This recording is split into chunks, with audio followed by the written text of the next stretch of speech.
자, 몰롱도가 이제 그거 부피에 대한 그 값이잖아. 그지? 부피분의 용질의 몰수. 그지? 몰수인데,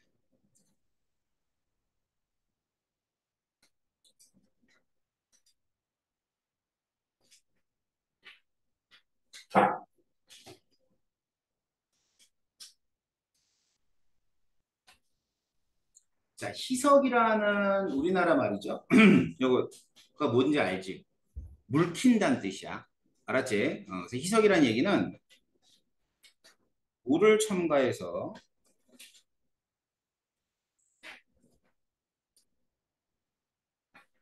해서 농도를 이렇게 작게 하는 걸 희석이라고 그래요. 알았죠? 농도를 작게 해주니까. 자, 그럼 봐. 이제 몰농도가 있는데 몰농도의 정의가 뭐였냐면 이거였어. 용액의 용액의 부피가 리터 단위였죠. 용질의 몰수. 이게 몰농도였다고. 자, 그럼 이제 이 부피를 늘리는 거야. 알았지? 부피를 어떻게 늘리냐면 뭐 부피를 물을 첨가해서 N배를 한다고 할까? N배. 자, 물을 집어넣어서 N배가 된 거야. 그러면 밑에 있는 분모값만 N배가 되지. 왜냐하면 용질의 몰수는 변하지 않아. 아직 물만 집어넣은 거니까. 그제? 자, 그렇게 되면 농도는 몇 배가 되냐면 몰농도는 n분의 1배로 감소를 하게 돼요. 알았죠? 예를 들어서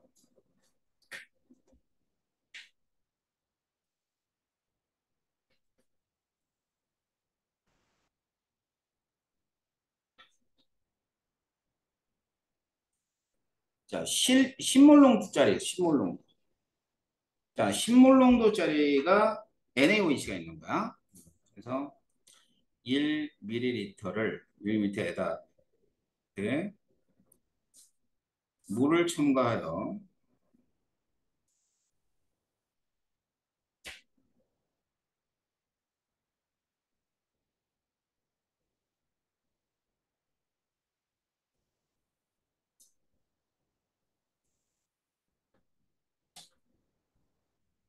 자, 1리터를 만들었다.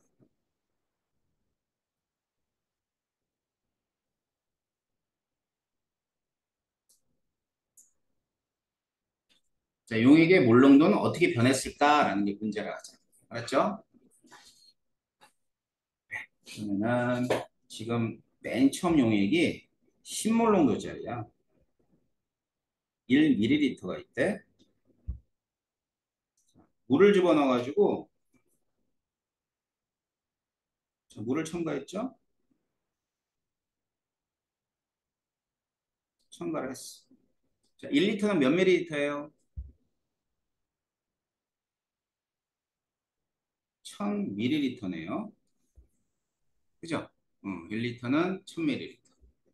그럼 부피가 몇 배가 됐냐면 1000배가 된 거죠. 맞죠?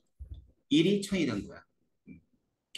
그러면 농도는 이게 신몰농도였잖아. 신몰농도였던 용액의 농도는 얼마가 돼야 되냐면 1000분의 1로 감소를 해야 돼. 알았지?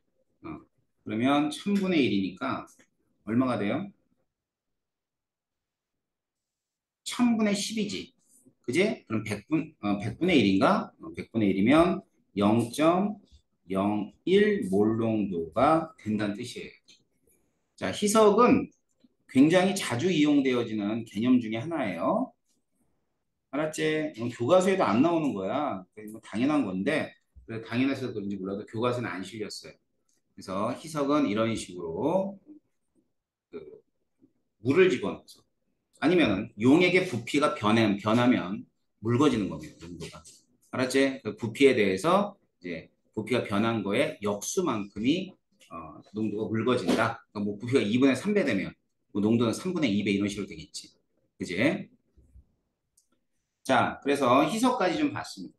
요 정도 알면 우리가 4단원 개념을 이해하고 문제 푸는데 전혀 지장이 없습니다. 그래서 우리가 4단원을 해볼 텐데요. 4단원 처음 하나도 안 나갔었구나. 무슨 주에 두 번 반응 헷갈렸어요. 체크를 해놓게. 몇 페이지? 200 몇 페이지? 200, 217이네요. 214 페이지로. 역동적인 화학 반응입니다. 선생님 맨 처음에 이제 화학이 어떻게 구성되어 있는지 목차 보고 설명했잖아, 그지? 그리고 킬러가 어떤 단어인지 얘기했어요. 거기에 여기에 이제 킬러 단어가 있는데 그게 이거예요. 중화 반응. 어려운 단어이라는 뜻이야. 그렇다고 뭐 고3 모양으로 그렇게 어렵게 수업을 진행하지는 않을게요. 여러분이 알 수 있을 만큼 선생님이 조절해서 요번에는 요만큼만 배우고 다음에 조금 더 배우고 이렇게 할 거야. 자, 그래서 나머지는 다 쉬워요. 그 다음에 이제 통합과학에 나오는 내용들도 포함되어 있기 때문에 이제 2학기 과정. 2학기는 산연기하고 이제 산화환원이 나오거든요. 여기 통합과학에서. 그러니까 그런 내용들을 또 앞서서 배울 수도 있을 겁니다. 자, 그래서 이 맨 처음에 나오는 게 있는데 그게 이제 가역, 뭐 동적 평형 뭐 좀 생소한 단어들이야. 그래서 이게 이제 어떤 반응의 원리라고 보면 돼요. 반응의 원리 또는 뭐 반응의 종류라고 얘기할 수도 있어요. 자, 그러고 나서는 이런 걸 배웠으니까 뭔가 예를 배우는 거지. 그 예가 뭐냐면 여기 보면 이제 이렇게가 이제 삼형계에 관계되어 있는 성질.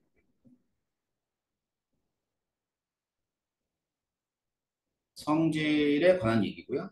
그 다음에 맨 마지막에 사라고 되어 있는 데가 이제 반응이죠. 반응을 배우게 되는 거죠. 자, 그러고 나선 이제 산화환원 반응. 이게 반응이 이제 그 세상의 반응은 두 가지로 나눠지면 산연기 반응하고 산화환원 반응이 있거든. 그래서 산화환원 반응에 관한 얘기하게 되고요. 그 다음에 교과서에는 이렇게 실려 있어요. 화학 반응에서의 열의 출입. 이것도 이제 원리에 해당합니다. 반응 원리.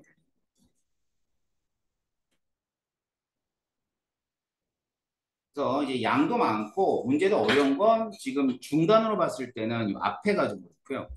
뒤에 단어는 그렇게 어렵진 않습니다. 그러면은 이제 앞에 가역이라는 게 뭔지, 뭐 평형이라는 게 어떤 의미인지를 제가 차근히 설명해 드릴게요. 자, 먼저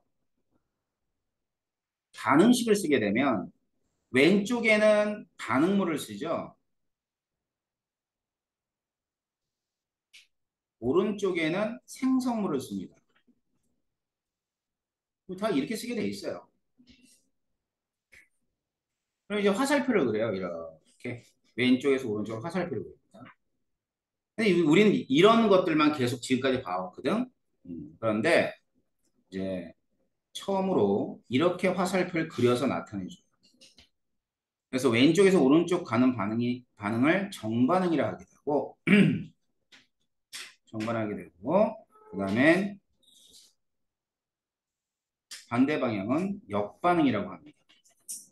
세상의 모든 반응은 이렇게 정반응과 역반응으로 정반응도 일어나고 역반응도 일어날 수 있는 반응이라 해도 과언은 아니에요.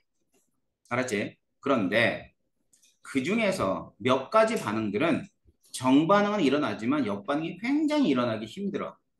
그런 반응들만 모아가지고 뭐라 그러냐면 비가역이라고 해요. 그러니까 가역은 뭐야?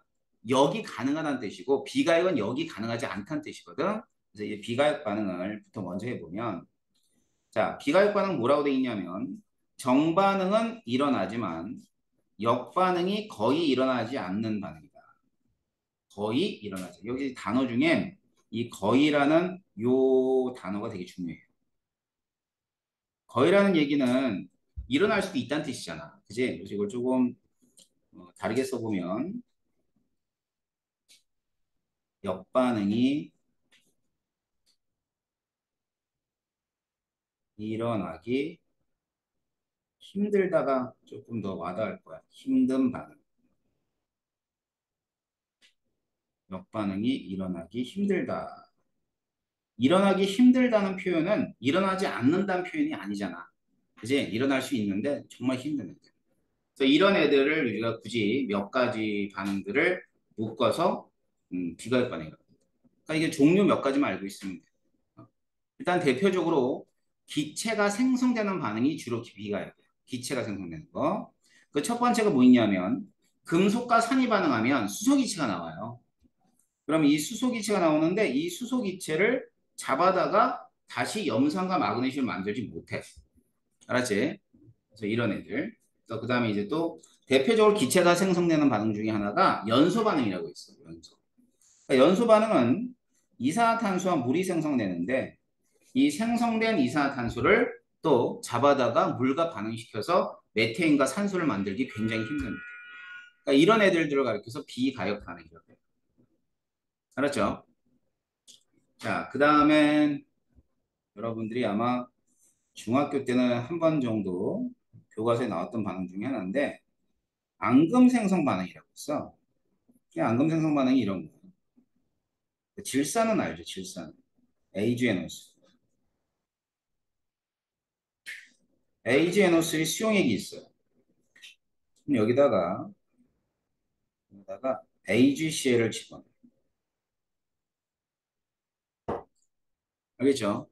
AgCl을 집어넣으면 AgCl이 아니라 NaCl. 소금물이죠. NaCl을 집어넣으면 자, 그럼 Na 플러스와 Cl 마이너스로 돼 있고 Ag 플러스와 NO3 마이너스로 돼 있는데 이 중에서 Cl 마이너스 염화 이온하고 얘네가 만나가지고 뭘 만드냐면 앙금을 생성합니다. 알았죠? 이제 거기 반응식에는 고체로 돼 있어. 자, 앙금이 생성돼 녹지 않아. 녹지 않는다고. 자, 녹지 않은 이런 앙금들이 뿌옇게 흐리게 만드는 거예요. 알았죠? 그래서 이제 뿌옇게 흐려지는 반응, 그걸 앙금 생성 반응이라고 부르는 겁니다. 아셨죠? 자, 그래서 이제 이 생성된 앙금이 다시 녹지는 못해요. 알았지? 그러면 이건 비가역 반응. 이렇게 되는 거고. 자, 우리가 2단원에서 배우는 중화 반응도 대표적인 비가역 반응입니다. 그래서 산에 있는 H 플러스하고 염계에 있는 OH 마이너스가 있어요. 수소 이온과 수산화 이온인데 요거 두 놈이 만나가지고 뭐를 만드냐면 물이라는 물질을 만들어요. 자, 근데 이 만들어진 생성된 물이 말이야 다시 H 플러스 OH 마이너스 되는 일은 굉장히 힘들어. 알았지? 자, 그래서 이렇게 네 가지 정도 여러분이 비가역 반응을 구분하면 되고 비가역 반응은 왜 기억해야 되냐면 구분하라 그래요. 알았지? 대부분의 반응은 가역인데 그중에 몇 가지가 비가역이 있는데 그 비가역을 구분하라. 그렇기 때문에 알아두면 좋죠. 자, 하지만 모든 반응이라 해도 과언은 아닐 정도로 대부분의 반응이 가역입니다. 그래서 가역은 정반응과 역반응이 모두 일어난다라고 돼 있지. 좀 더 구체적으로 써보면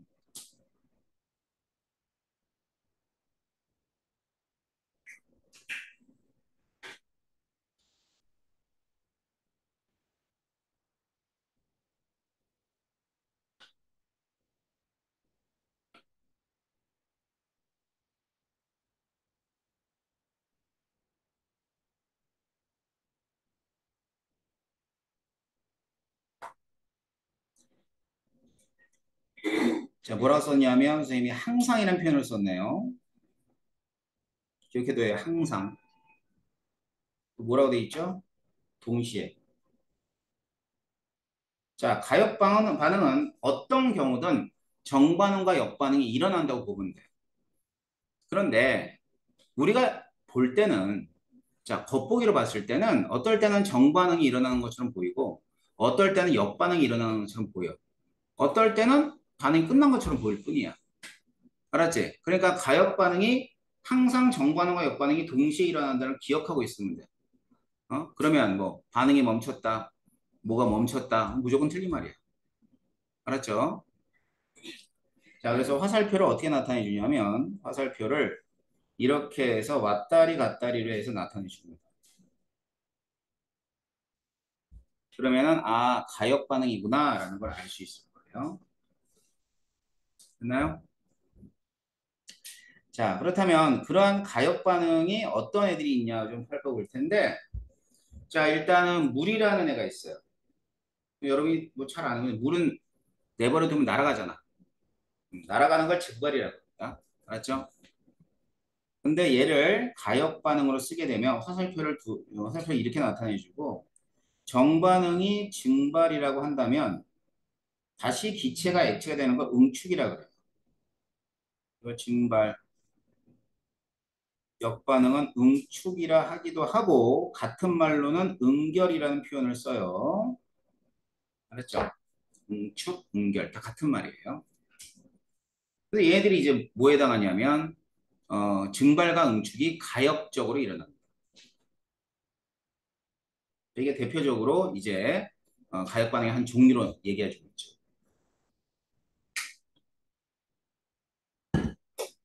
그러면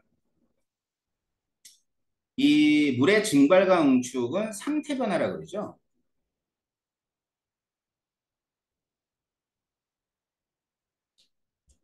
상태 변화라고 하면서 이 상태 변화는 그 변화로 따지면은 물리적 변화예요.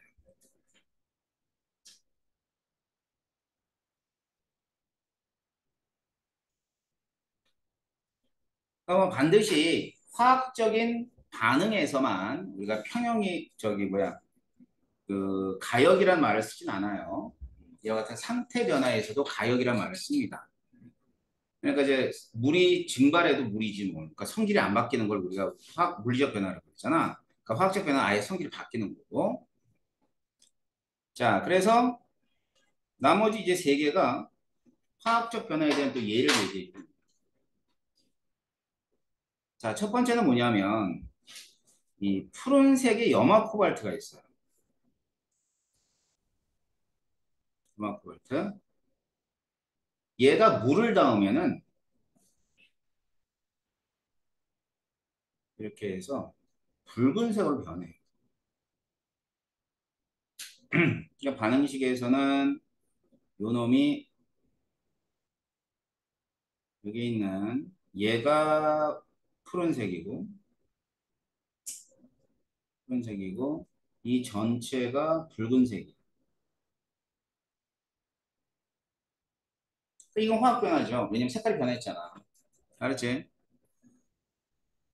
근데 이제 이렇게 붉은색을 띠고 있는 애를 갖다가 또 열을 가거나 막 이러면은 다시 이렇게 돼요. 푸른색. 또 왔다 갔다 왔다 갔다. 화약 반응. 이렇게 되는 거죠. 그래서 이 염화 코발트는 그 물이 있는지 없는지를 확인할 때 쓰는 대표적인 시약이야. 알았지? 물이 있는지 없는지. 우리 핸드폰에도 염화 코발트가 있어.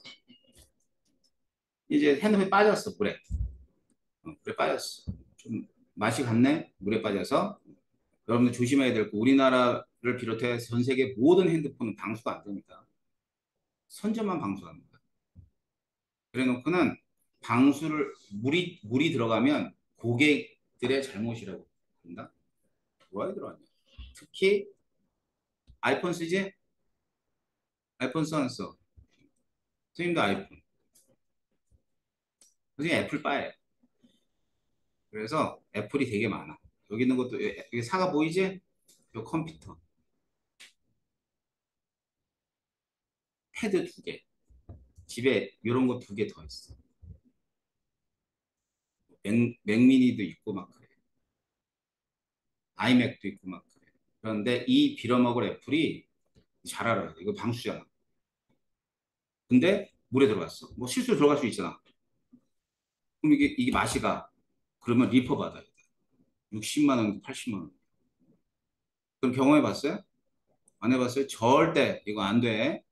나는 그래서 그때가 방수된다고 선전을 한 게 뭐였지? 아이폰 X였나? 아이폰 X였나 그랬을 거야. 아이폰 9 아닌가? X였나 그랬어. 아무튼 그걸 가지고 수영장 갔다가 물이 들어갔네? 야, 산지 일주일밖에 안 됐어. 갔더니만 그 뭐냐면 물이 들어갔대. 나도 안다고 수영장에서 망가졌으니까.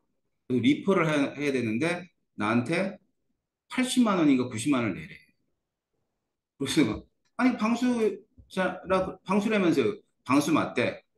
그런데 물이 들어갔으니까 돈을 내야 된대. 그뭔 개소리야. 뭐, 자기네들 정책이래. 그럼 니네 정책이니 니네 정책이고 그럼 광고를 하지 말아야 될 거 아니야. 이거 방수야 아니야. 그러니까 방수 맞대. 근데 물이 들어가서 내 책임이야? 니네 책임이야? 정책이 그렇대. 와, 이걸 계속 반복을 하는 거야. 그래서 이제 다혈질이거든요. 그런데 난리가 났죠. 거물이 떠나갔죠. 야, 나오라 그래. 막 그래가지고 이제 막 소리를 지르니까 거기 이제 지점장이 나왔어.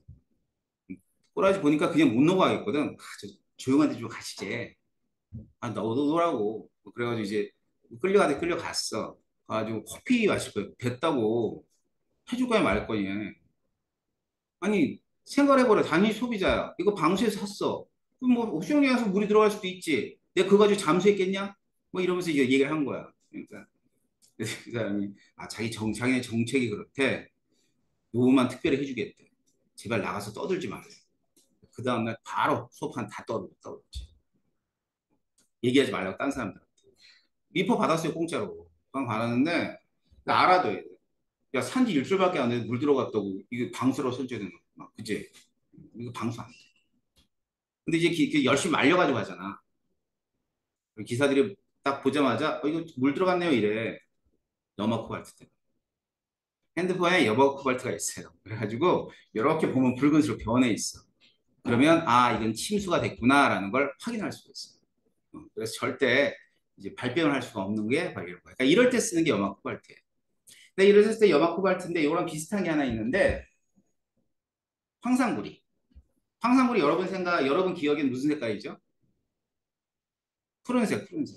그지? 근데 실제로 황산구리는 무색이야. 흰색, 흰색.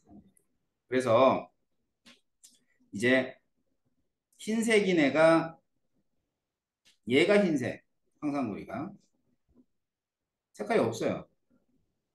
근데 물을 포함하게 되면 얘가 푸른색을 띠요. 얘들도 조건에 따라서 무색이 됐다가 푸른색이 됐다, 푸른색이 무색이 됐다 그래요. 알았어요? 그럼 이것도 무슨 반응? 가역 반응. 그 다음, 자, 모든 교과서에 이제 또 이제 가역 반응의 대표적인 예로 나온 게 석회동굴하고 그다음에 종유석 석순의 생성인데, 자, 석회동굴은 뭐냐면 석회암지대 동굴이 있어요. 석회암지대 그러면 대표적으로 우리나라는 강원도, 강원도에 뭐 시멘트 나오고 그러잖아요. 그러니까 석회암지대. 강원도에 이 석회동굴이 있습니다. 가본 사람이 있을지 모르겠지만 이렇게 가보면 이렇게 생겨먹었어요. 예. 근데 막상 들어가면 좀 무서워. 이제 조명으로 막 이렇게 해놔가지고 이쁜 것을 막 비춰놨는데, 이게 어떻게 만들어졌냐면 오랜 시간 동안에 석회암 지대에 이렇게 비가 내리거나 물이 흘러요. 근데 이제 당연히 하늘에서 내리는 비에는 이산화탄소가 섞여 있고 그 빗물들이 강물로 흘러 들어가기 때문에 당연히 이산화탄소 섞여 있어요. 알았죠? 그래서 이제 이산화탄소가 섞여 있는 물이, 얘가 이제 용해된 거죠. 이게 탄산칼슘과 반응을 합니다. 그러면 탄산칼슘과 반응한다는 얘기는 쉽게 얘기하자면 석회암이 녹아버리는 거예요. 알았어요? 녹아서 이렇게 동굴을 이루고 있어요. 이렇게 동굴이에요. 석회동. 자, 그래서 이제 정반응은 여기가 석회동굴이 생성될 때,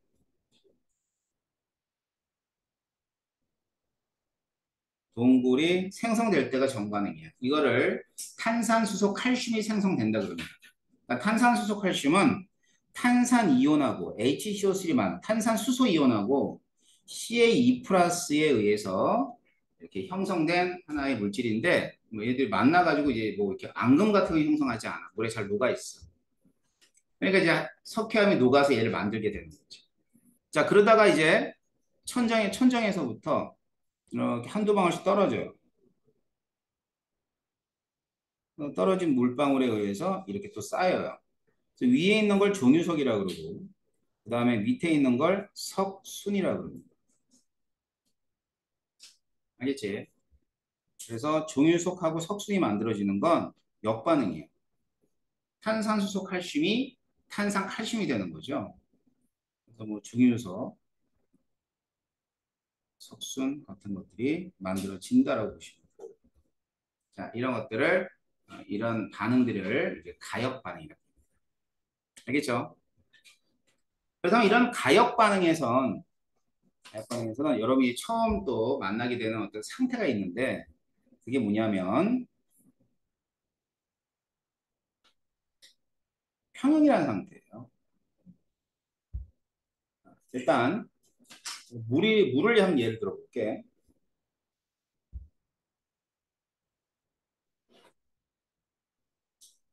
여기가 이제 물이에요. 액체 상태의 물. 그러면 액체로 되어 있는 물은 날아갑니다. 그죠? 빨래를 널어 놓으면 마르듯이 날아가요. 날아간다는 얘기는 H2O가 어떤 상태로 날아가냐면 수증기 상태로 날아가요. 알았지? 수증기 상태로. 그랬을 때 액체가 이와 같은 수증기가 되는 이런 현상이 있는데 이걸 증발이라고 합니다. 증발. 써 있죠? 증발. 그다음 액체는 그 분자 간의 힘이 존재를 해요. 기체는 매우 작은데 액체는 좀 큽니다. 분자 간의 힘이. 그러다 보니까 액체 표면에 기체가 있으면 잡아다가 액체를 만들어 버려. 그걸 응축이라 그래요. 그래가지고 자 표면에서 날아가는 걸 증발이라 그러면 표면으로 이렇게 해서 액체로 다시 돌아오는 걸 뭐라 그러냐면 응축이라고 합니다. 까지 우리가 봤던 거죠. 그래서 이제 증발과 응축이라는 현상이 일어나는 게 액체의 고유한 특성이에요. 자, 이 뚜껑이 열려져 있다고 하자. 맞지? 뚜껑이 열려져 있으면 어떻게 되지? 다 날아가 버리고 말죠. 뚜껑이 열려 있으면 물 나도 물이 싹 날아가 버리잖아. 그지? 왜 그러냐면 일단 액체 분자든 아니면 기체로 되어 있는 분자든 간에 일정 시간 동안에 액체가 기체가 되는 속도 또는 기체가 액체가 되는 속도를 증발 속도와 응축 속도라고 표현해요. 알았죠? 자, 그러면 증발 속도. 증발 속도. 자, 얼마나 빨리 날아가느냐 이런 뜻이에요. 어떨 때 클까요? 증발 속도. 자, 첫 번째는 온도가 높으면 큽니다. 자, 여름에 빨래가 잘 말라요? 빠른. 자, 온도가 높으면 잘 말라요? 온도가 낮으면 잘 말라요? 온도가 높으면 잘 마르죠? 그러니까 이제 온도가 높으면 증발 속도가 큰 겁니다. 자, 그 다음 또 그 물질들마다 분자 간의 인력이 존재하는데 분자 간 인력이 작을수록 증발 속도가 큽니다. 그렇죠? 뭐 그거잖아 이제 애기들 여름 어렸을 때 열이 나거나 그러면 엄마들이 이제 물로 닦아주기도 하고요. 알콜로 닦아주기도 해요. 알콜로 대부분 많이 닦는데 알콜로 닦으면은 왜 물보다 좋냐면 알콜은 잘 날아가. 알았지? 알콜을 이제 잘 날아가. 우리 소독할 때도 금방 날아가잖아. 그지? 그건 뭐냐면 분자 내력이 작기 때문에. 그래서 물질의 종류가 같고 온도가 변하지 않는다면 증발 속도는 어때야 돼? 항상 같아요. 그러니까 어떤 경우든 증발 속도는 다 똑같아요. 날아가는.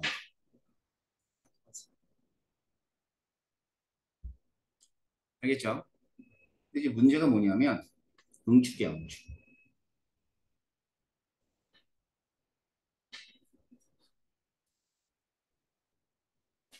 자, 응축은 증기가 액체가 되는 거죠. 그지? 그래서 이거는 응축 속도는 어떨 때 크냐라는 건데 이럴 때 커요.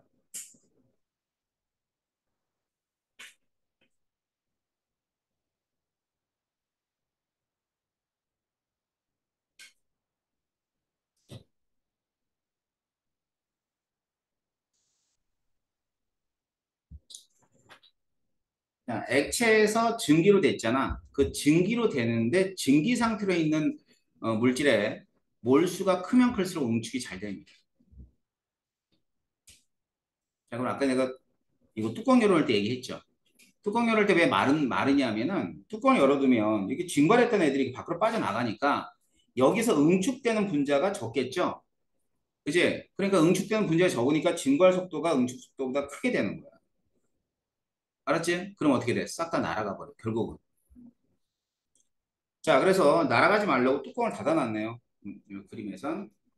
자, 그러다 보면 점점점 뭐가 커지냐면 응축하는 애들이 응축하는 애들이 점점 많아져요. 많아집니다. 점점점 많아지다가 이제 증발 속도는 똑같다 그랬죠. 다가 결국은 응축하는 속도하고 증발하는 속도가 같아져. 그렇게 되면 겉보기로 봤을 때 증발하지 않는 것처럼 보여. 그래서 선생님이 절대로 정지라는 상태는 없다 그랬죠. 가역 반응에서. 정지는 없어요. 단지 증발 속도하고 응축 속도가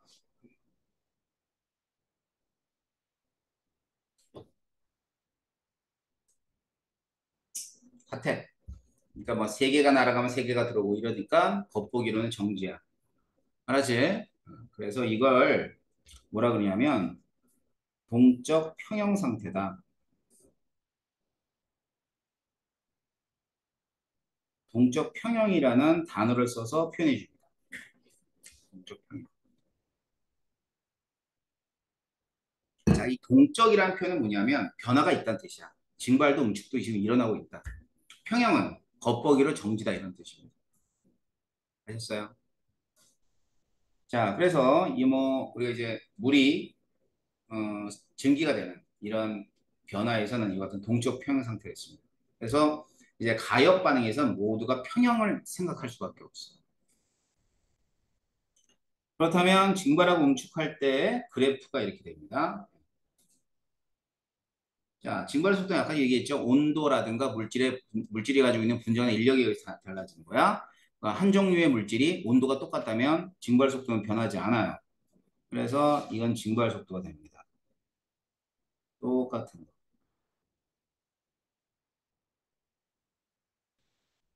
증발 속도가 되고요. 그다음에 얘는 응축 속도가 돼. 그래서 응축 속도는 맨 처음에 작다가 점점점 커져서 이제 요 시간 이후에 요 시간 이후를 뭐라 그러냐면 평형이라고 하는 거예요.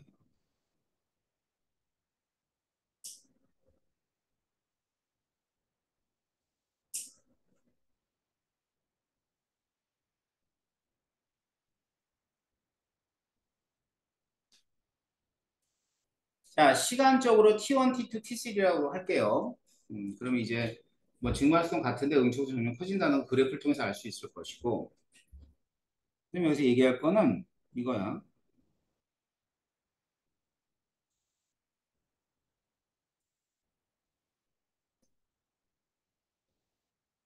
수증기 분자, 기체 상태로 있는 분자.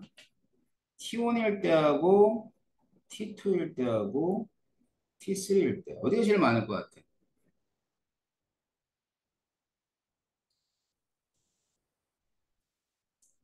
자, 증기상으로 있는 물질의 몰수는 어디를 보면 되냐면 응축 속도를 보면 돼요. 자, 응축 속도 어떻게 되니? 점점점 증가하고 있지. 점점 증가한다는 얘기는 그만큼 증기상으로 있는 물질의 몰수가 많다는 뜻이에요.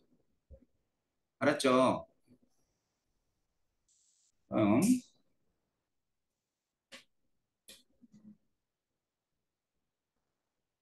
자, 그럼 이제 맨 처음에 용기에다가 집어넣을 때 일정량의 물을 집어넣은 거야.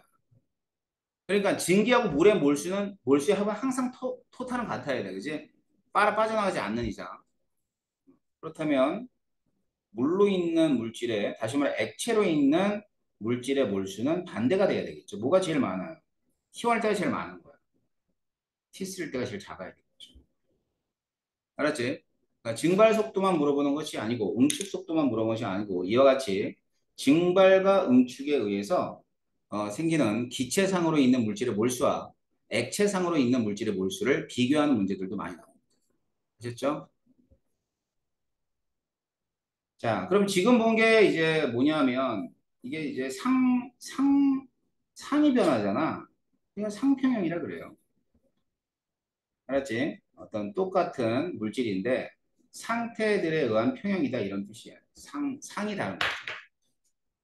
하긴 물리적 변화. 근데 이 물리적 변화에 이런 상평 말고 또 다른 평이 있는데요. 이게 이제 그런 걸 한번 더 배워볼게요. 자, 그림을 보면 물이 있고 설탕이 있어요. 그렇게 되면 여기 물이 있어요, 물. 예, 물이라 합시다.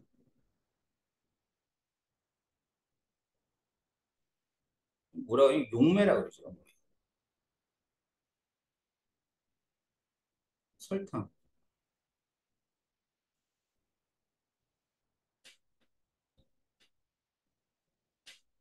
설탕을 뭐라고 하냐면 용질이라 그래요.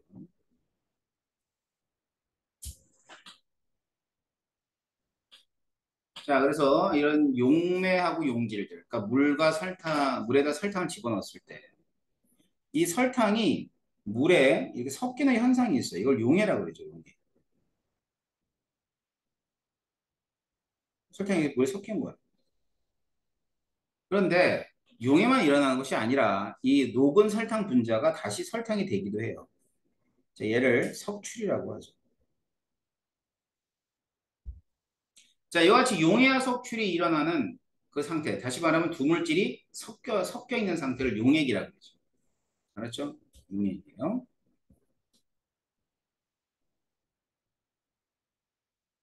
자, 그럼 이 용액을 형성되는 과정에서, 자, 맨 처음에는 당연히 용해가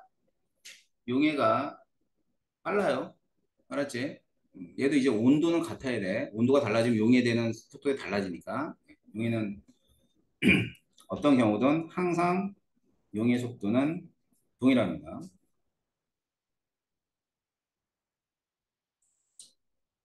자, 그런데 석출은 말이죠. 그림에서 보는 것처럼 녹아있는 애가 많으면은 그만큼 석출이 많이 되는 거야. 그래서 석출 속도는 점점점 커져요. 그러다가 어느 순간인가 뭐랑 같아지냐면 용해되는 용해되는 속도하고 동일한 상태가 되버립니다. 이렇게 되버립니다. 알겠지? 자, 그래서 이렇게 되기 전까지는 무조건 용해가 더 빨라야 돼.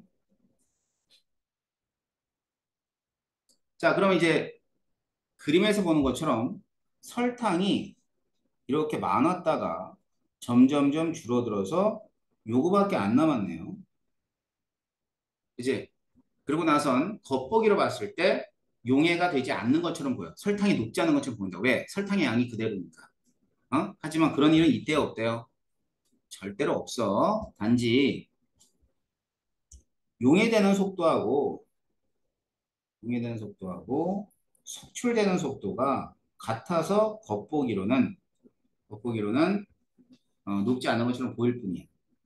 그럼 역시 얘도 무슨 평형? 동적 평형이야. 자, 동적 평형인데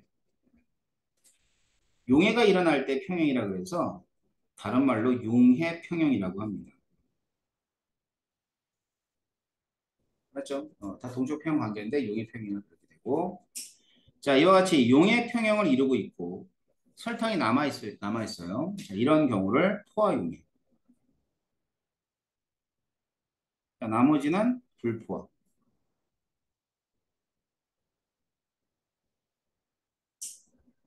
이것도 불포화. 그러니까 불포화라는 얘기는 쉽게 얘기하면 더 녹을 수 있는 거고 포화는 더 이상 녹지 못하는 거예요. 알겠어요? 자, 그럼 포화를 이루고 있죠? 그러면 이제 이게 이제 흰 설탕이었는데 흰설탕이었어. 여기다 이제 설탕을 또 집어넣었어요. 흑설탕 집어넣을까? 그러면 설탕이 더 이상 녹아 안 녹아? 이거 흑설탕 녹아 안 녹아? 안 돼, 녹. 그런 얘기 하면 안 된다 그랬죠. 녹아요. 녹는다. 집에 이제 흰설탕, 흑설탕 두 개 가지고 같이 있을 텐데, 흰설탕으로 막 이렇게 막 저어서 흰설탕이 남아있을 만큼 설탕을 많이 집어넣어. 막 녹여. 그 흰설탕이 남아있어. 알았지? 남아있는 상태야. 그럼 포함해. 거기다가 흑설탕을 딱 집어넣으면, 그럼 막 저어봐. 그럼 어떻게 되는 줄 알아? 색깔이 갈색으로 변해. 그지? 우리가 중학교 때 개념은 갈색 변하면 안 되잖아. 왜? 흑설탕 안 녹으니 더 이상. 근데 그게 아니라 흑설탕이 집어넣으면 색 녹는데 석출되는 속도가 같기 때문에. 근데 원래는 백설탕만 있었잖아. 근데 흑설탕이 들어갔으니까 흑설탕이 녹으면서 색깔이 약간 갈색으로 변한. 알았어요? 그 대신에 녹아있는 이 포화 상태에서 용해된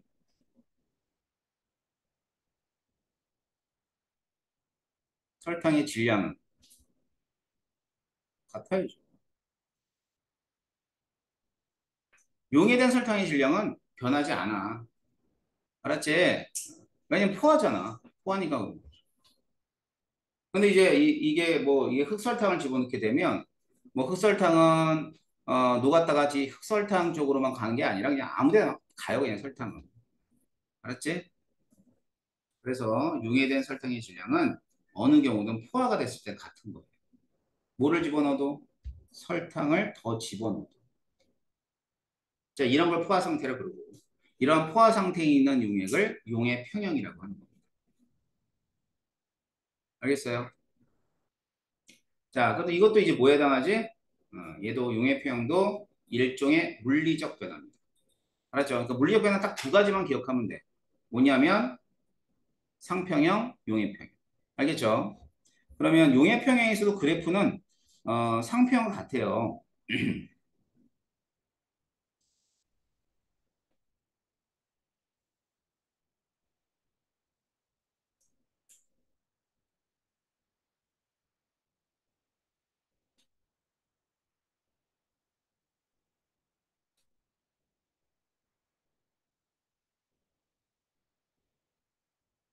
용해평형이고, 그러니까 용해 속도고 여기는 속출 속도가 되는 거예요. 그래서 이 경우도 둘이 같아지는 시점, 요 이후를 용해평형이라고 해요.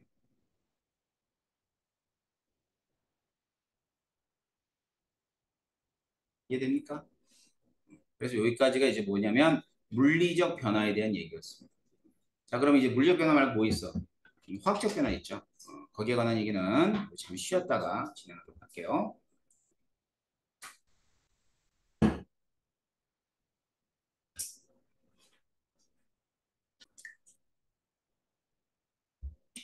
사산화 이질소가 이산화 질소가 되는데 이제 화살표를 이렇게 그려놨어요. 이제 가역 반응이라는 뜻이죠.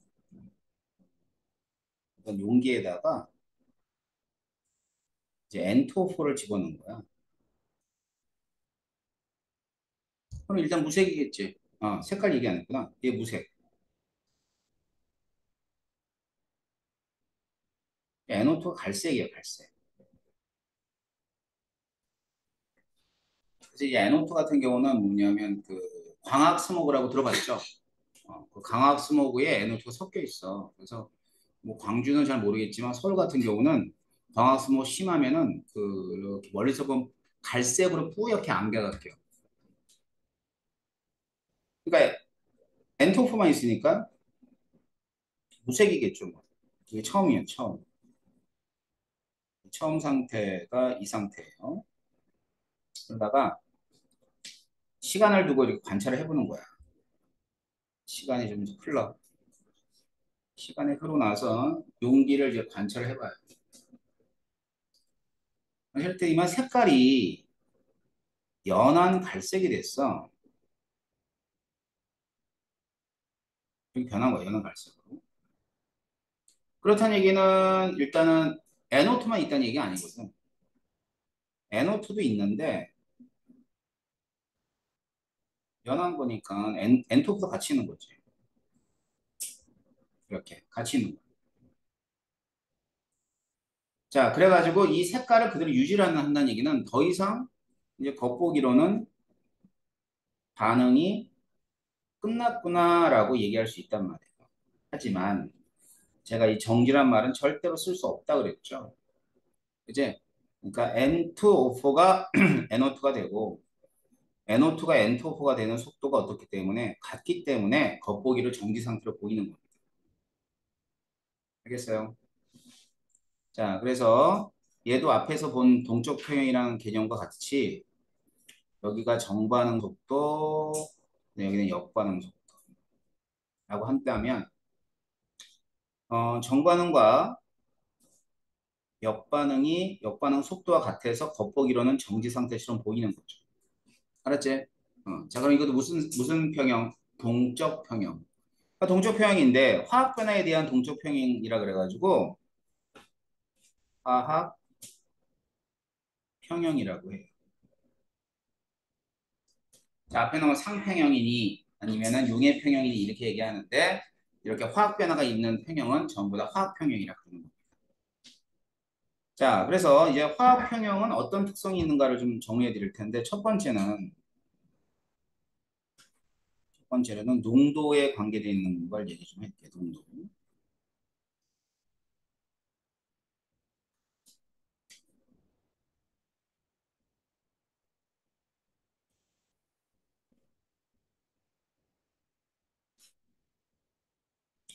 Y축은 농도고 X축은 시간이야.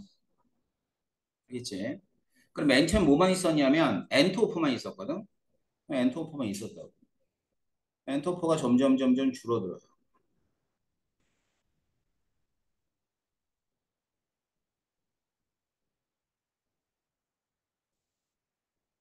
뭐 이렇게 되고요. 알겠죠? 자, 그러면 이제 일정한 농도를 이루고 있다면 이제 어느 순간인가 이제 농도가 일정해지겠죠? 그러면 지금 얘가 N2O4야. 그래서 이제 대괄호를 농도를 표시해요. 대괄호는 농도. 자, 그러면 얘가 줄어드는 동안에 NO2 늘어나야 되겠지? 그래서 NO2 늘어나요. 이렇게 늘어납니다.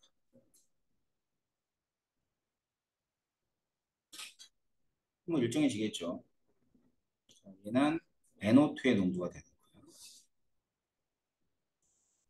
그래가지고 여기서 농도가 이제 일정하게 유지되는 시간을 요기를 합시다. 그럼 요 이후를 평형이라고 한다면 그 전에는 애들이 반응을 했겠죠?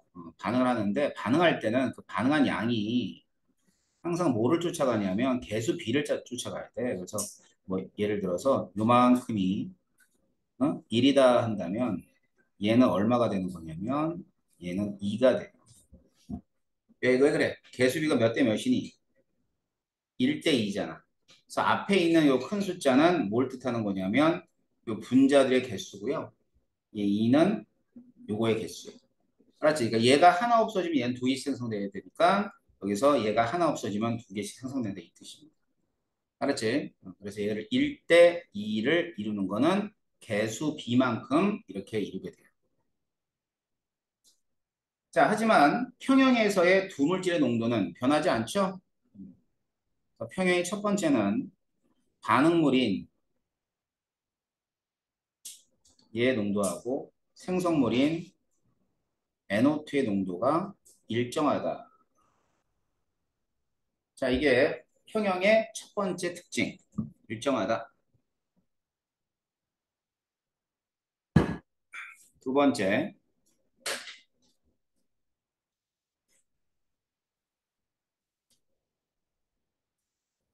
우리가 앞에서 봤던 속도를 봅시다. 속도가 이제 앞에서 봤던 거하고 조금 달라요. 앞에서는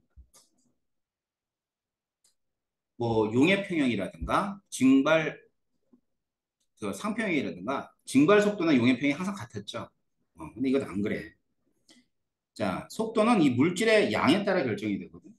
그러니까 지금 N2O4 같은 경우는 맨 처음에 양이 많았다가 줄어들기 때문에 속도가 이렇게 감소해요. 어느 속도? 정반응 속도.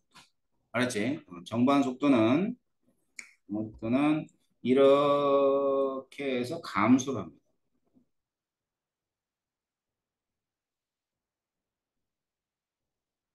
자, 얘가 정반응 속도. 역반응 속도는 어떻게 되냐면 역반응 속도는 NO2가 늘어나고 있잖아. 그러니까 NO2가 늘어나니까 역반응 속도는 계속 증가를 해야 돼. 그래가지고 역반응 속도는 이렇게 증가를 해요. 이게 역반응 속도.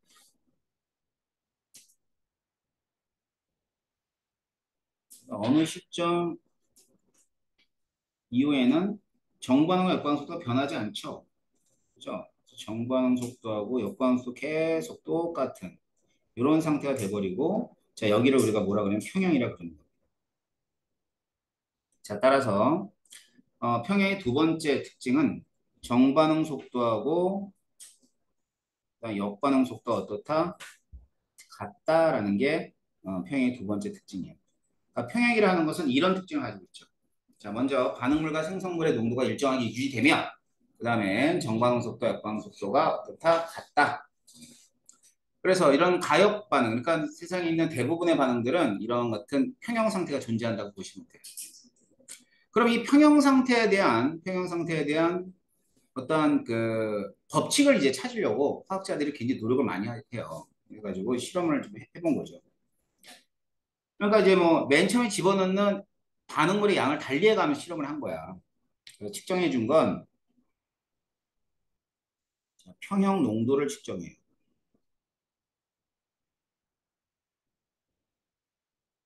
반응물인 N2O4의 농도하고 그다음에 NO2의 농도를 각각 측정을 합니다. 알겠죠? 그래서 1번 실험, 2번 실험, 3번 실험. 그러니까 실험을 세 번 하는 거죠.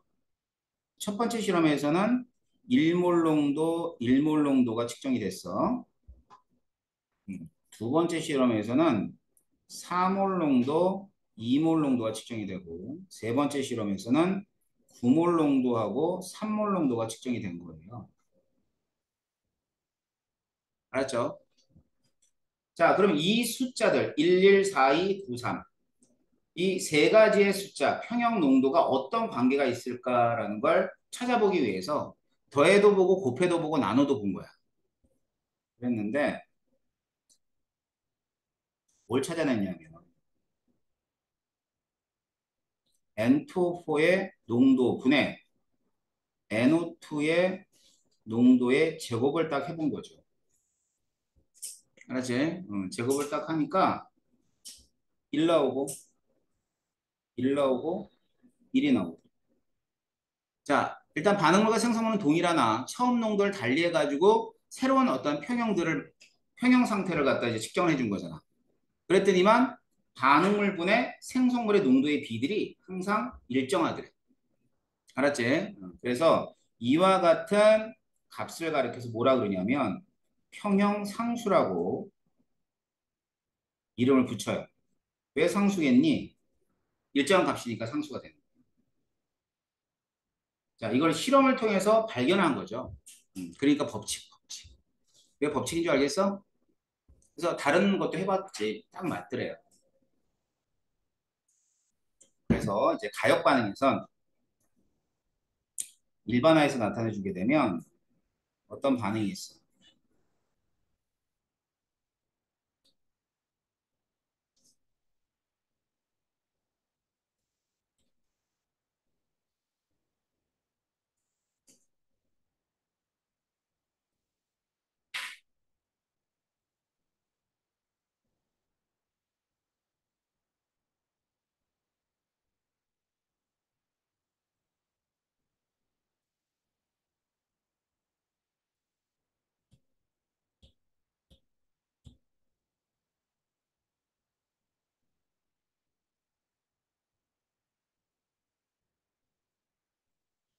자, 여기에 있는 요 값은 개수라는 거예요. 개수. 배웠죠? 개수? 그래서 이런 반응이 있는데 이때 이 반응에 대한 이제 평형상수를 K라고 이제 문자로 나타내죠. K. K는 반응물의 농도에 대한 생성물의 농도의 비. 그러니까 반응물 A가 있고요. 그다음에 B가 있고요. 농도입니다. C가 있고 D. 여기다 이제 개수를 이렇게 승으로 올려줘. 차수로. C, D. 알았죠? 그래서 이제 어떤 상태에서 평형 상태에서 그래서 찾아낸 게 평형상수예요. 알았지? 그래서 이 K를 평형상수라고 해요.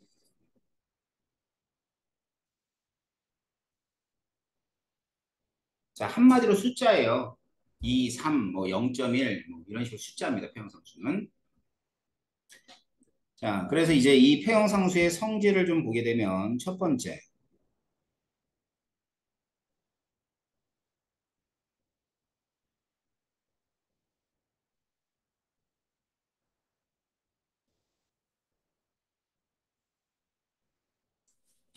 첫 번째 특징은 뭐냐면 온도에 따라서만 변하더래. 그러니까 온도가 변하지 않으면 안 변한다는 뜻이네. 알겠죠? 온도에 따라서만 변한다. 두 번째,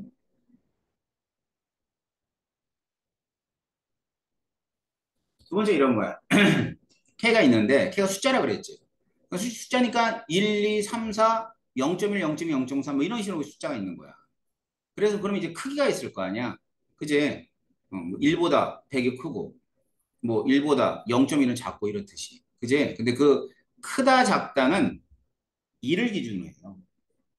그래서 K가 1보다 클 때. 그럼 K가 1보다 크다는 얘기 이런 뜻이네. 잘 봐. 평형이 됐는데 얘네들의 양이 많고 그러니까 얘네들의 양이 많고 얘네들의 양이 적으면 그리고 작고 얘네들이 양이 많고 얘네들이 양이 적으면 1보다 크겠지. 맞지? 그러니까 평형 상태 물질 농도를 따지는 거야. 생성물의 농도하고 반응물의 농도를 보니까 생성물이 농도가 크다는 얘기는 결국은 평형에서 생성물이 많은 상태로 평형이 도달한다는 뜻이죠. 이제 그러니까 K를 딱 보고 그런 걸 알 수가 있는 거예요. 그래서 1보다 크다는 얘기는 생성물이 생성물이 많은 평형이다. 자, 그 얘기는 다른 말로 얘기하자면 자, 반응물을 갖다 놨어. 그제? 그러면 평형 상태에선 이만큼 되고 얘는 조그맣게 안 남아있다는 뜻이야. 알았지? 그러면 정반응이 잘 일어난다는 뜻이겠네. 그 K가 얘보다 크다는 얘기는 얘는 정반응이 우세하다.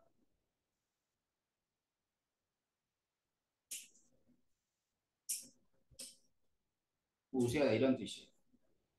그걸 보고 아는 거예요. K가 뭐 1000이다. K가 뭐 10에 14승이다. 10에 30승이다. 그러면 아이고 정반응이 잘 일어나. 알았지? 그래서 여러분이 앞에서 봤던 그 비갈 반응이 어떤 거냐면 평형상수가 굉장히 커요. 그 평형상수가 뭐 10에 30승, 10에 20승 막 이래요. 그러면 얘는 정반응이 우세하게 일어나서 역반응이 거의 일어나지 않는 거야. 뭐 그런 걸 우리가 뭐라고 하냐면 비갈 반응이라고. 그다음 K가 1보다 작을 때. K가 1보다 작다는 얘기 이런 뜻이거든. 얘가 많고 얘는 조금밖에 없는 거야.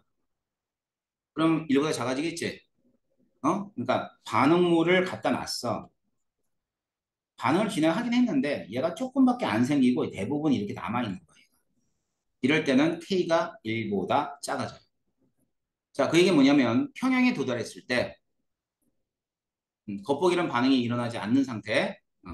자, 그때는 반응물이 많은 평형이 됩니다.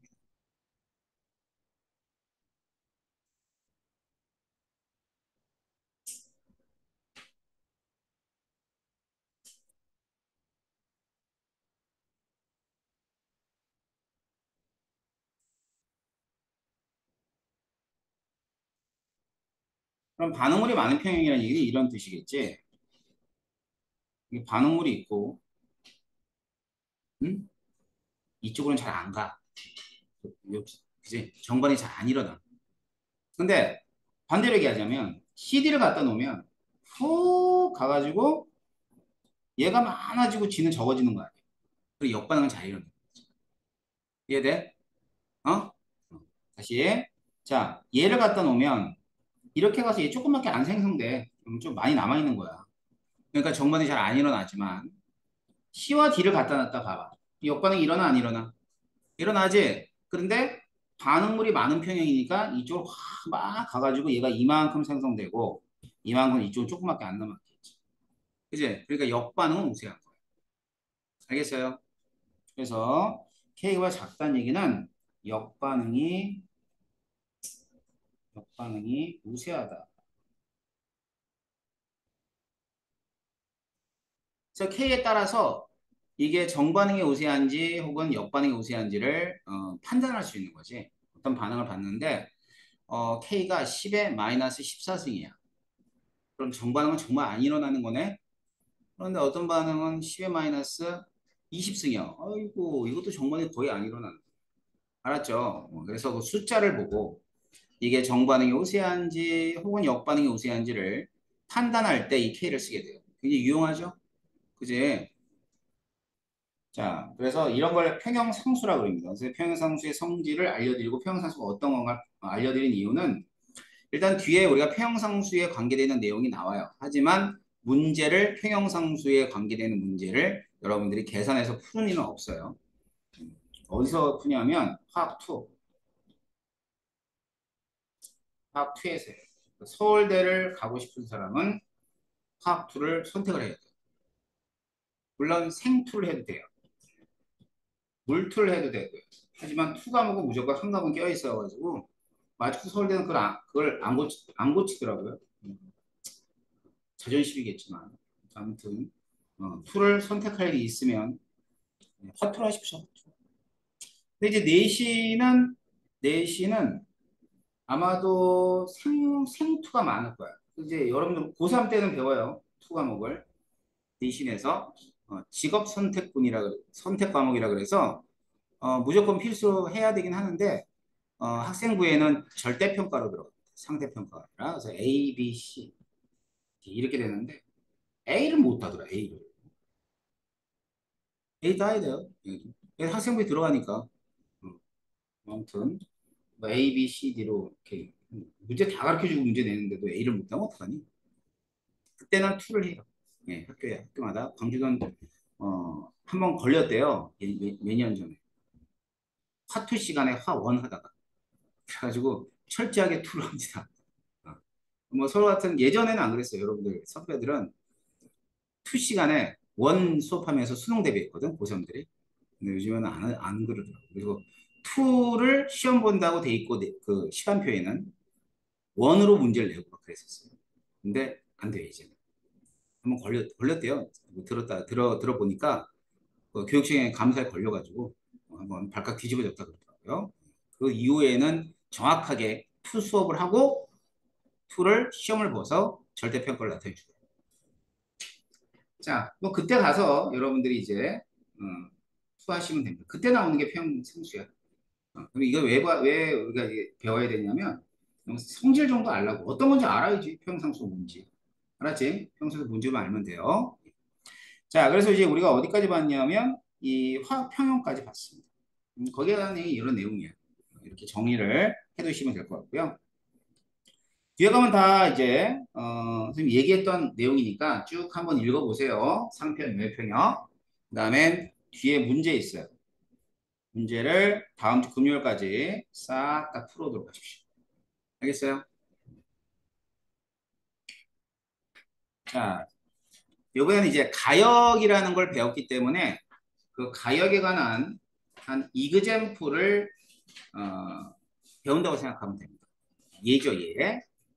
그래서 그런 게 물에 이온화인데요. 왜 물이 자동 이온화라는 표현을 쓰냐면 이 물 분자가 순수한 물이죠. 이 맹물은 이 물 분자들이 막 충돌을 해. 충돌을 하다가 아주 작은 양에서 어떤 변화가 일어나냐면 이렇게 한쪽의 물 분자가 한쪽의 물 분자한테 이렇게 H 플러스를 줘요. 주게 되면 받은 애는 뭐가 되냐면 얘가 됩니다. H3O 플러스 얘를 갖다 하이드로늄 이온이라고 해요. 그 다음에 H 플러스를 잃고 나면 OH 마이너스가 되죠. 얘를 수산화 이온이라고 합니다. 자, 그래서 이와 같이 하이드로늄 이온하고 수산화 이온으로 이온화가 일어나요. 그런 걸 물에 물의 자동 이온화라고 합니다. 알겠죠? 물의 자동 이온. 그래서 이 물의 자동 이온화를 간단하게는 이렇게 써요.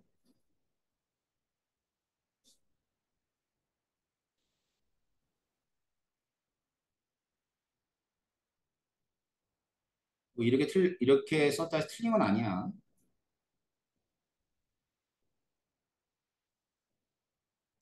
이렇게 써요. 그러니까 얘랑 같이 쓰는 거야, 같이. 알았지? 정확하게는 이렇게 표현해 주지만 간단하게 쓰면 이렇게 됩니다. 결국 물이 수소 이온하고 수산화 이온으로 나눠지는 걸 자동 이온화라고 해요. 알겠죠? 물이 수산화 이온하고 수소 이온으로 나눠지는 현상을 자동 이온이라고 한다. 자, 그렇다면 화살표를 이렇게 나타내 줬어요. 양쪽으로. 그럼 이럴 때 양쪽으로 나타내면 항상 뭘 생각하냐면 think 평형을 생각합니다. 알죠? 평형. 자, 그럼 평형하면 생각나는 건 당연히 평형상수겠지. 평형상수를 한번 써볼게요. H2O가 있어.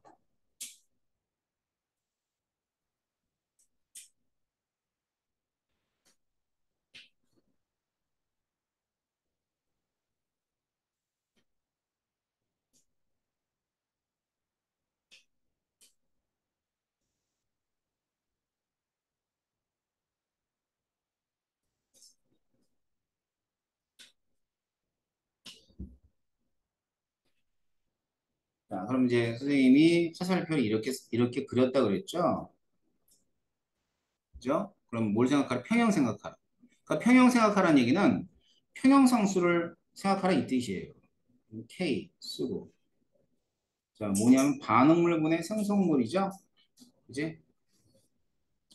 그럼 반응물의 H2가 두 개니까 H2O 곱하기 H2O면 제곱이겠죠.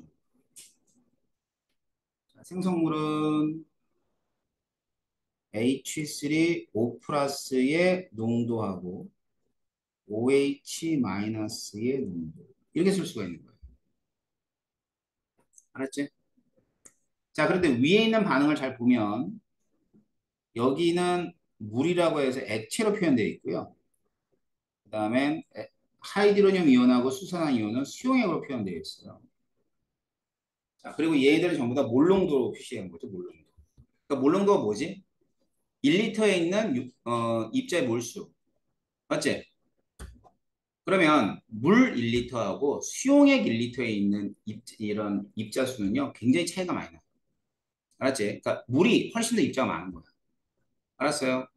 그래가지고 이 물이라든가 다시 말하면 액체라든가 고체는요, 평형상수를 쓸 때 이렇게 그냥 1로 나타내줘요. 1. 그러니까 워낙에 큰 숫자를 생각하면 돼. 그러니까 그냥 무시한다고 보면 되는 거지. 그래서 1을 갖다 대입한다고 보면 돼. 자, 그래가지고 여기 보면 H2의 제곱이라고 돼 있어. 여기다 1을 대입하면 남는 건 뭐만 남냐면 H3O 플러스하고 OH 마이너스의 곱으로 나타내죠. 알았어요? 자, 그래가지고 여기다가 물이라는 약자에 W를 씁니다. 저걸 쓰게 되면 이 KW는 물의 이온곡 상수라고 해요. 뭐라 그런다고? 물의 이온곡 상수. 자, 그런데 다른 말로는 뭐라 그러냐면 얘는 이온화 될 때 상수라 그래서 이온화 상수 같은 얘기야. 다른 단어를 쓸 뿐. 알았죠? 이온곱 상수는 H3O 플러스가 이온이잖아. OH 마이너스 이온이니까 이온들의 곱상수라 이 뜻이야. 자, 그래봐야 얘는 평형상수입니다. 그래봐야 평형상수지 뭐. 지가 별 수 있겠어. 자, 그럼 평형상수의 성질을 그대로 가져요. 변하지 않는 값 10의 마이너스 14승.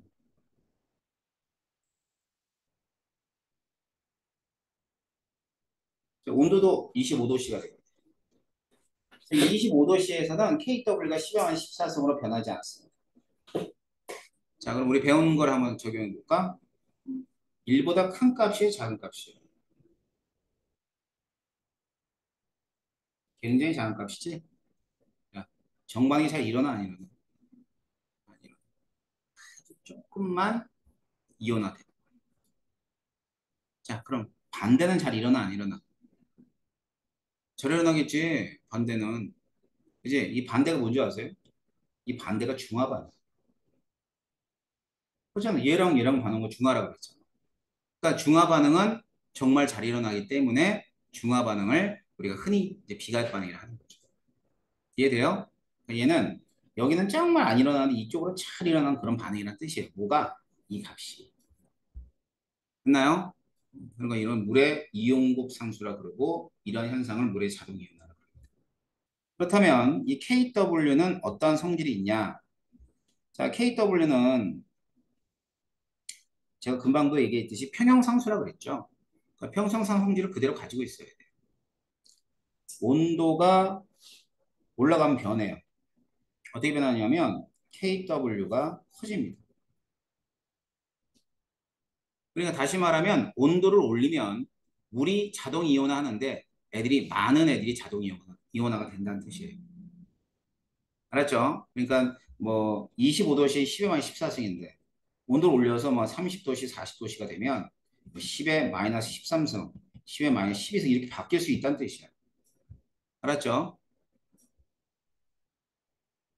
다음 두 번째.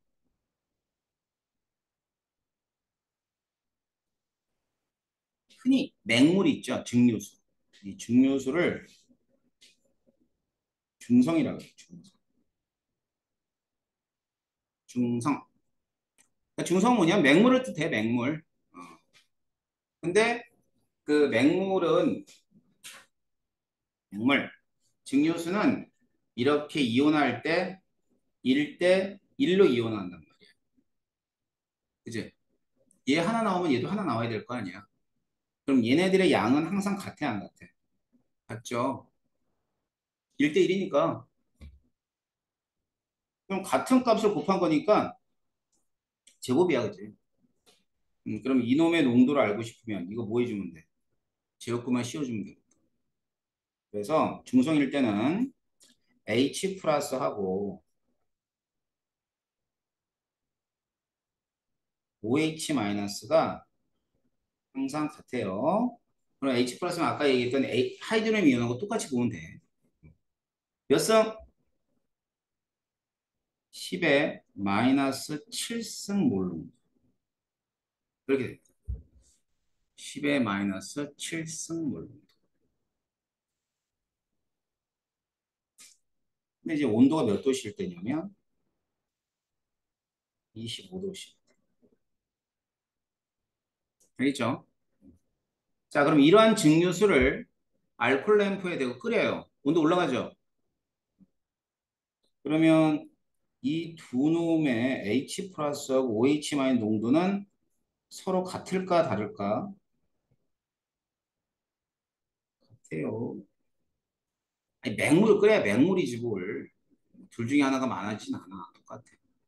단지 10의 마이너스 7승은 아니라는 거죠. 이거보단 커집니다. H 플러스 OH의 농도가 10의 7승보단 커진다. 온도는 뭐 예를 들어 35도씨라고. 요거는 이제 알고 있습니다. 맞죠? 그러니까 온도가 25도씨일 때만 10의 7승이 된다. 어떨 때? 맹물일 때. 알겠어요? 이게 이제 KW를 통해서 우리가 알 수 있는 사실들이라고 보시면 됩니다.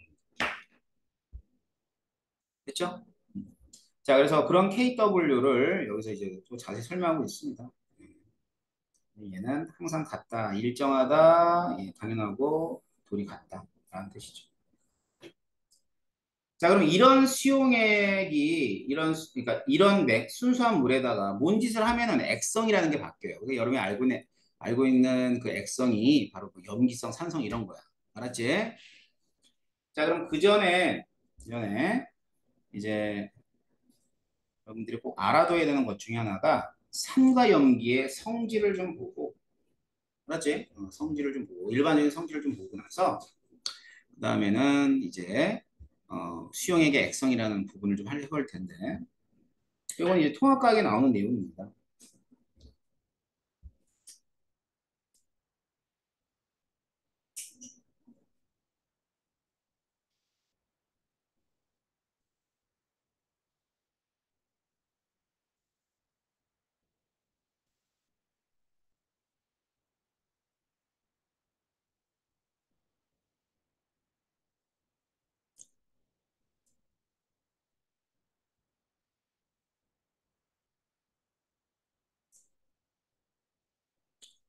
그 영어는 애시드라 그럽니다. 애시드.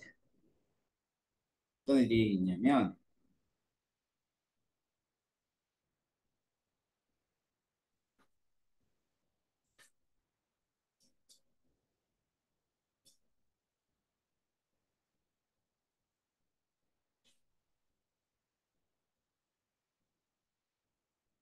저 위에서부터 염산, 질산, 황산, 아세트산. 알았지? 뭐잘 알려져 있는 산이에요. 염산, 질산, 황산, 아세트산 이런 애들인데 애들이 이제 물에 들어가죠. 그러면 애들이 모두가 이온화라는 거래요.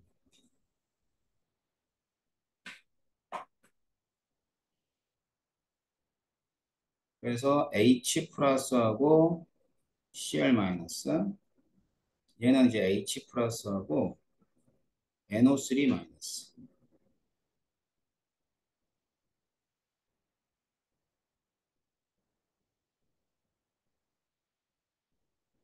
그다음에 얘는 EH 플러스하고 SO4 2 마이너스. 황산이온. 얘는 H 플러스하고 CH3, CO 마이너스 아세트산 이온으로 이렇게 이온화를. 자, 그럼 여기서 이제 보는 것처럼 모두가 공통적으로 뭘 내놨냐면 수소 이온을 내놓고 있네요. 차이점은 이렇게 해서 의미에 다 다르네요.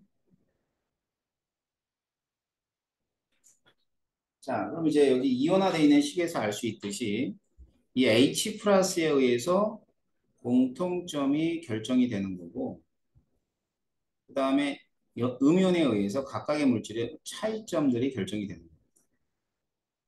알았지? 그러면 자, 여기는 이제 공통적인 성질이니까 이 H 플러스에 나타나는 거죠. 첫 번째.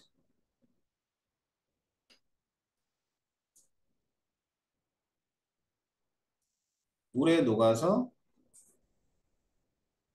H 플러스를 내놓는다.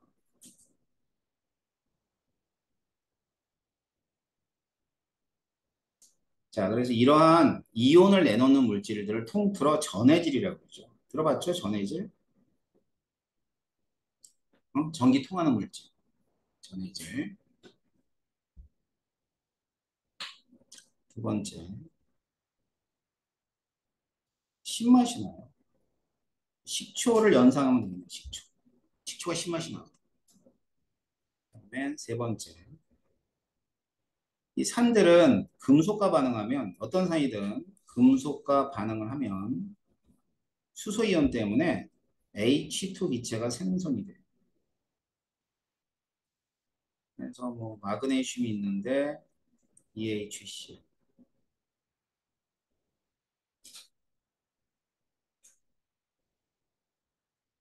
숱이 나오고요. 또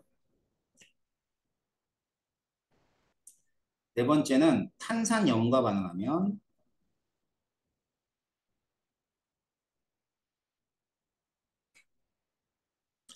탄산염은 이런 애들이에요. CaCO3 같은 애들. 그러니까 CO3 2-란 이온이 있으면 이 탄산이온이거든. 이 탄산이온인데 이 탄산이온을 가지고 있으면 전부 다 탄산염이라 그래. CaCO3가 탄산 칼슘. 그다음에 뭐 아까 얘기했던 석회암 있죠? 그런 거. 탄산 나트륨 이런 애들 전부 다 탄산이에요. 얘들이 반응하면 이산화탄소 기체가 나와요.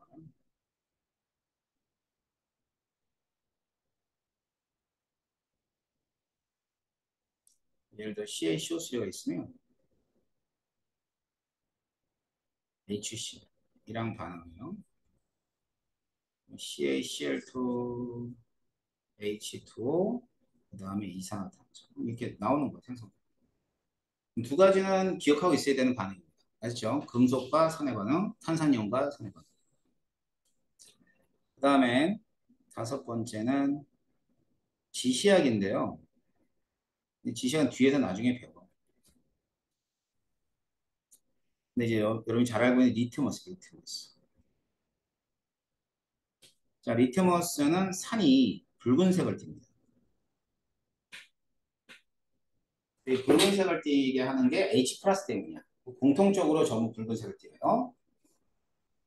자, 이런 애들이 공통적인 성질이에요. 그렇다면 이 차이점 잠깐 볼게. 뭐 어디 쓰이느냐? 쓰이는 쓰임새만 좀 보면 돼. 적었죠? 자, 먼저 염산. 자, 염산은 이런 데 쓰여요. 살균 소독. 뭐 우리가 가정에 쓰지는 않죠.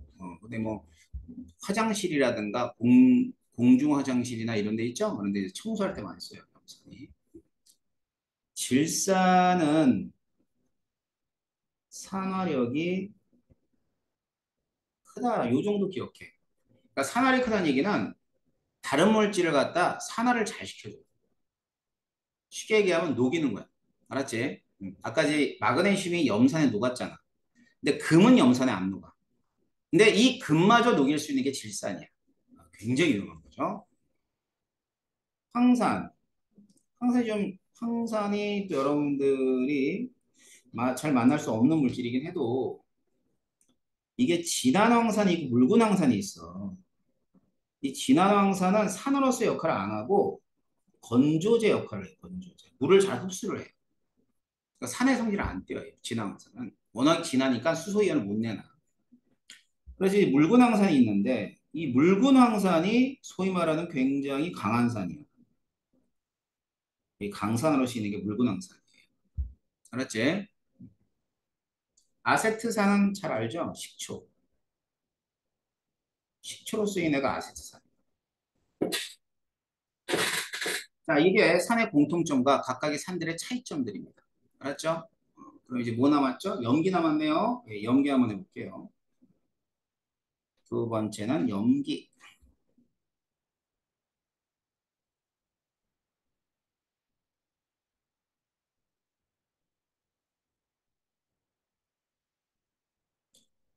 염기 영어로는 베이스라 그래. 베이스볼 할 때 그 베이스. 수산화 나트륨, 수산화 칼륨, 수산화 칼슘, 그 다음에 수산화 암모늄. 이렇습니다. 뭐 대표적인 염기를 써봤는데 얘들도 이렇게 이온화를 해요. 양이 오면 나눠진다.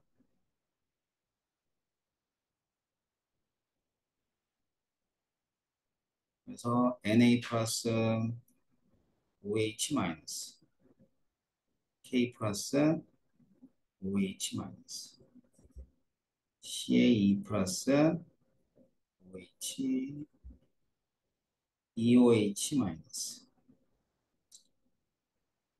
암모늄 이온하고 또 OH 마이너스 수산 이온 이렇게 이제 이온을 하죠. 자, 지금 선생님이 써놓은 거에서 알 수 있듯이 얘네 차이점은 이 양이온들이 다 달라요. 그다음에 공통적으로는 이제 OH-를 공통적으로 내놓고 있죠. 이제 그럼 이제 공통적인 성질은 뭐에서 결정이 되고 수산화 이온인 OH-에서 결정이 되는 거네. 그제? 그래서 얘는 공통점 차이점. 자, 공통점만 하고 집에 가자. 조금 하면 돼. 자, 첫 번째. 얘는 물에 녹아요. 물에 녹아서 OH- 수산화 이온을 마이너스를 내놓는다.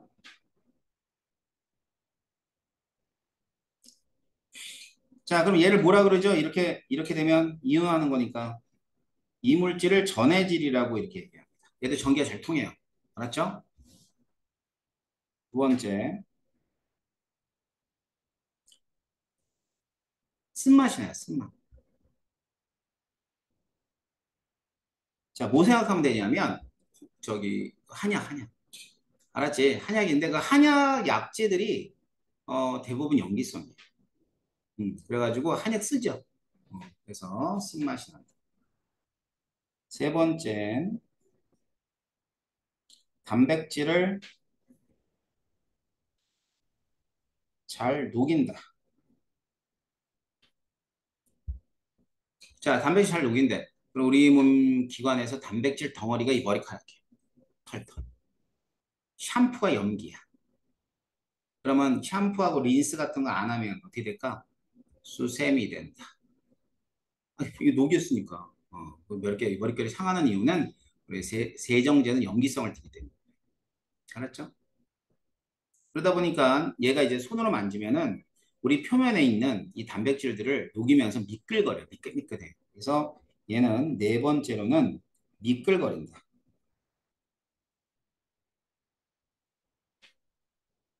자, 이러한 특징을 가지고 있죠. 이게 다 전부 다 OH-댐입니다. 자, 마지막 다섯 번째.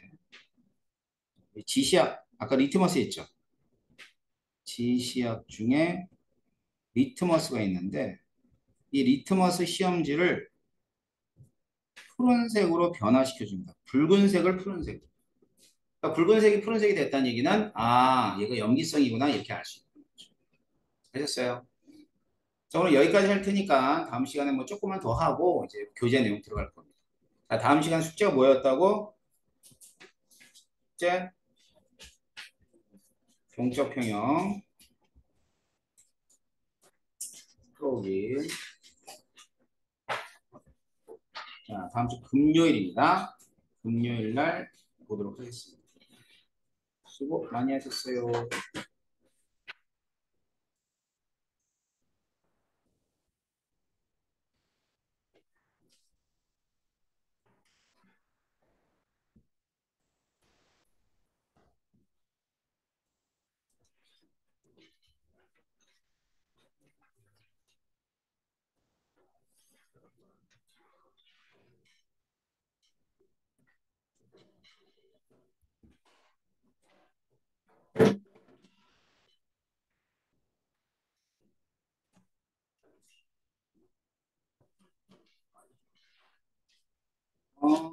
조심해 가.